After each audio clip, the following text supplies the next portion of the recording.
নমস্কার, অ্যাস্ট্রোলজার সৌরভ চক্রবর্তী। জয় মা তারা। আজকে বলবো মকর রাশি কেমন যাবে। এমনি মকর রাশির মধ্যে একটা জিনিস কি থাকে, সংগঠন তৈরি করা। সকল মানুষকে নিয়ে একসাথে ভালো করে থেকে তার কাজকর্ম করতে চায়। মকর রাশির নেচারটা পুরো আলাদা। মকর রাশির মধ্যে কোনো লোভ থাকবে না। মকর রাশি সবসময় খেটে ইনকাম করতে চায়। হ্যাঁ, আমি বলে রাখি, মকর রাশির মধ্যে খেটে ইনকাম করব, মানে যেটা করব একদম অনেস্টলি, এটা মকর রাশির নেচার। তো নভেম্বর মাসে আমি যেটা দেখতে পাচ্ছি, যাদের বিয়ে নিয়ে খুব সমস্যা চলছিল, বিয়ের কিন্তু যোগাযোগ আসতে পারে। দূরের বন্ধুর সাথে হঠাৎ দেখা হতে পারে, সাক্ষাৎ হতে পারে। কাজের জায়গায় ট্রান্সফার হতে পারে।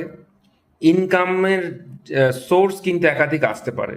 খুব ভালো একটা যোগ কিন্তু রয়েছে। যারা ব্যবসা করছেন, ব্যবসার সঙ্গে যুক্ত রয়েছেন, তাদের জন্য কিন্তু নতুন যোগাযোগ আসতে পারে। নতুন শপ ওপেন করতে পারেন। খুব ভালো মাস।